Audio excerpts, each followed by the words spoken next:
consultarle, preguntarle cómo surgió esta idea, cómo materializó este sueño de dar un espacio de educación no formal a los adultos y adultos mayores.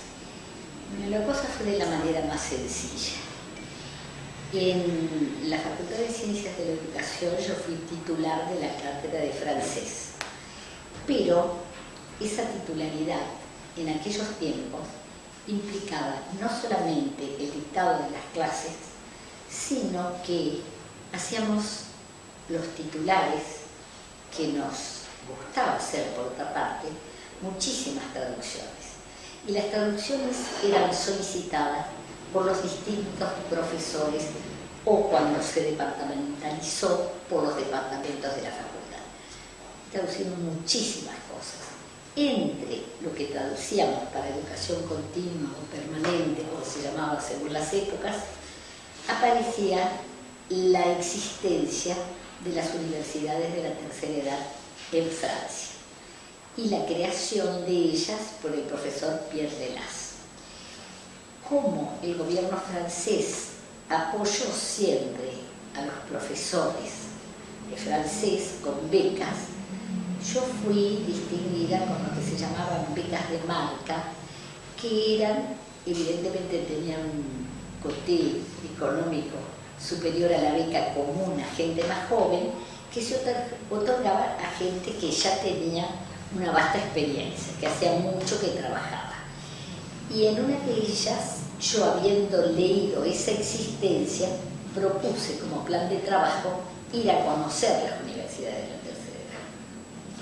Entonces, así me encontré con el profesor Pierre Delas, un verdadero humanista, una persona de una cordialidad grandísima, te diría, siendo provinciana, de una cordialidad provinciana, que me recibió muy bien, que me hizo pasar por todos los cursos que se estaban dando en la universidad, hablamos largamente, compré los libros que él había escrito, razonando de esta manera, que no se podía permitir que el hombre que había sido un hombre de trabajo pasase de la jubilación a la enfermedad y de la enfermedad a la muerte. Y él lo planteó como una investigación aplicada. ¿Qué podía hacer para ayudar a pasar este periodo la universidad? Entonces coincidió con la vuelta a la democracia, es decir, en el año 1984 al país, que en el 83 ya se produjo, y pensando lo que vi, que me parecía sencillo de imitar, no me pareció que era ni que necesitaba una estructura muy grande, sino que se aprovechara lo que se tenía.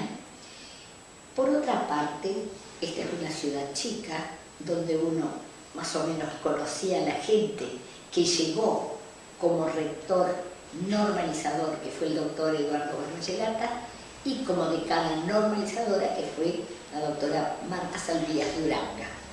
Entonces, primeramente me entrevisté con la decana y le dije, hay esta experiencia, le gustó enseguida, me dijo, vamos juntas a ver al rector, lo vimos inmediatamente, y sin un presupuesto especial, me dijo, si se anima a hacerlo, hágalo. Y entonces empecé, lo único que pedí es tener otra persona a mi lado. Y pensé en alguien que yo conocía bien por sus condiciones, por su formación en literatura, que tenía larga experiencia en la docencia también, que fue la profesora Beriocorda de Basso. Entonces comenzamos a trabajar juntas de la manera más modesta. Empezamos una vez por semana una conferencia, cada semana, en los sitios que nos iban prestando en el momento. La primera era en el Colegio de Ingenieros de la ciudad, y ahí enseguida pensamos en que había que poner un cuaderno, una hoja, para que la gente escribiese espontáneamente qué es lo que le gustaba aprender, qué es lo que deseaba aprender. Y poco a poco después de esa conferencia semanal, se fue pasando a dividirlos en cursos, y los cursos a través del tiempo se fueron multiplicando.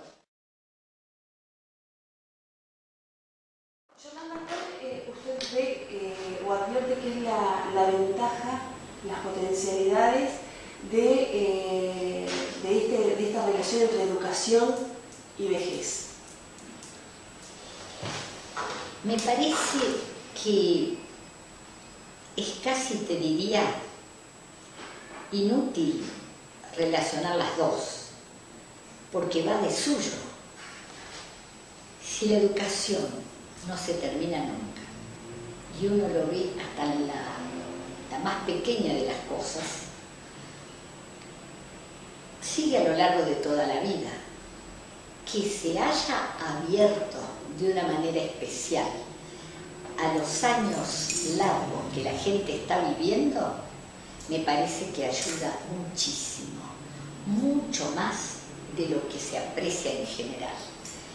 Yo recuerdo que el profesor Velasco y un hijo hicieron una investigación que después se publicó en un libro, que acá se tradujo como La vejez exitosa, y entre las buenas condiciones que a mucha gente había tenido para llegar a la vejez, figuraba el haber hecho actividades de todo tipo, pero también especialmente educativas.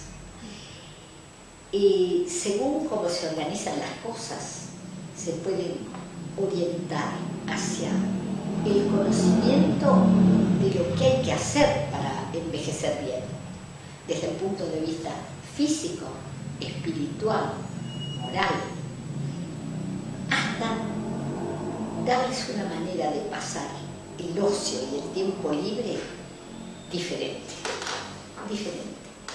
Yo recuerdo en los comienzos la gente que venía a inscribirse al departamento de la mediana y tercera edad, que con toda humildad decía, pero yo no tengo muchos estudios, yo no sé si yo puedo estar a la altura de lo que los profesores van a dar. Y que la respuesta que le daba yo es, ¿usted es capaz de emocionarse? ¿Usted es capaz de sorprenderse? ¿Es capaz de interesarse? Sí, por supuesto, con 1000 ejemplos te contestaba. Bueno, tiene todo el derecho de estar sentada en un banco y de aprender, de emocionarse y de pensar que usted es capaz. Es como que otra de las cosas interesantes que se ha hecho es destruir la idea de que a la universidad llegan solamente los genios, los más inteligentes, los que son de condiciones intelectuales o físicas extraordinarias, y no es así. No es así. Creo que esta prolongación de estudios o de actividades de distinto tipo ha ayudado muchísimo a envejecer mejor. ¿Qué reflexión le merece el pensar que la educación o las propuestas educativas de educación permanente no formal es una puerta, es una ventana a darle un rol más protagónico a las personas de edad en la sociedad? ¿Qué reflexión le merece, qué le parece una afirmación de este tipo? Los roles protagónicos dependen un poco de la personalidad de cada uno. En cambio, la toma de conciencia de derechos también a lo largo de toda la vida, no ya de una manera individual, sino de una manera colectiva, como se está produciendo en estos encuentros de gentes mayores, me parece que afirma la potencialidad ciudadana de la gente. La gente mayor se siente con derecho a decir lo que piensa y a pelear por lo que piensa. No digo con esto que la vida les esté dando muchas satisfacciones. Basta con ver lo que se cobran las jubilaciones, la pelea en distintos terrenos para que la jubilación sea verdaderamente un jubileo, es decir, un momento de regocijo, para darse cuenta que las cosas son difíciles de alcanzar. pero no solo desde el punto de vista económico. Yo recuerdo con mucha emoción una vez que yo venía caminando detrás de un grupo que había salido de un curso de la facultad. Estaban hablando de temas que seguramente jamás habían entrado en la conversación de esas señoras amas de casa. Venían hablando de cierto tipo de crítica, de cierto tipo de análisis del discurso. Me pareció maravilloso, maravilloso. Venían caminando con entusiasmo, tratando de repetir y de interiorizar lo que acababan de oír. Cada uno de estos aprendizajes para mí es como un don que la vida da y que la universidad también tiene la obligación de dar.